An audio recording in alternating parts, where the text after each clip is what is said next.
نکل جاؤ میرے گھر سے اور دفع ہو جاؤ میری نظروں سے۔ میں نے تمہیں ایک یتیم سمجھ کر سہارا دیا، عزت دی، اور بدلے میں تم نے کیا کیا؟ میری ہی جیب پر ڈاکہ ڈالا۔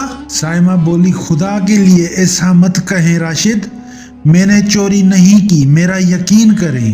دوستو، شک وہ کینسر ہے جو ہنستے بستے گھر کو قبرستان بنا دیتا ہے۔ آج کی کہانی راشد اور سائمہ کی ہے، جہاں محبت کم اور شک کا زہر زیادہ تھا۔ راشد اور سائمہ کی شادی کو 2 سال ہو چکے تھے۔ سائمہ جو کہ ایک یتیم اور بے سہارا لڑکی تھی، وہ راشد کو ہی اپنا سب کچھ مانتی تھی۔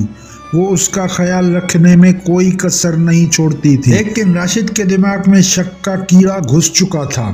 راشد نے سائمہ کی زندگی عذاب بنا دی تھی۔ اگر سائمہ فون پر اپنی بہن سے بات کرتی تو راشد موبائل چھین کر پوچھتا کون تھا، کس یار سے ہنس ہنس کر باتیں ہو رہی تھی۔ اگر وہ کبھی کبھار تیار ہو جاتی تو تانا دینا، طنز میں کہنا، یہ کس کے لیے سج سنور رہی ہو، میرے لیے تو کبھی نہیں سجی۔ سائمہ بس آنسو پیتی، صبر کرتی اور اپنے اللہ سے دعا مانگتی کہ یا اللہ میرے شوہر کے دل سے یہ بدگمانی نکال دے۔ پھر وہ منحوس شام آئی۔ راشد تھکا ہارا گھر آیا، جیب ٹٹولی تو 5000 روپے کم تھے۔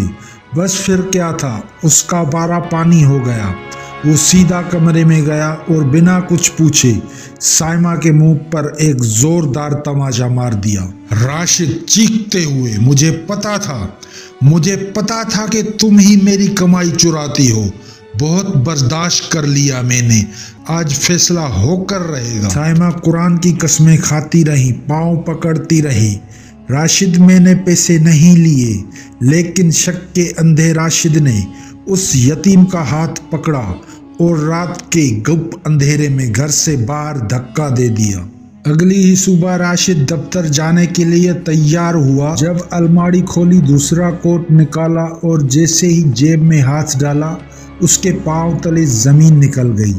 وہ 5000 روپے وہی موجود تھے۔ کل اس نے کوٹ بدل لیا تھا اور پیسے اسی کوٹ میں بھول گیا تھا۔ تبھی اس کی نظر ڈریسنگ ٹیبل پر پڑی، جہاں کچھ پیسے اور ایک پرچی نوٹ رکھی تھی۔ راشد نے کانپتے ہاتھوں سے وہ پرچی اٹھائی۔ اس پر لکھا تھا، راشد مجھے پتا تھا مہنگائی بہت ہے اور آپ کی تنخواہ کم پڑ جاتی ہے، آپ اکثر پریشان رہتے تھے، میں نے چپکے سے لوگوں کے کپڑے سلائی کر کے یہ کچھ پیسے جوڑے تھے تاکہ آپ کی مدد ہو سکے، یہ رکھ لیجئے گا اور خوش رہیے گا۔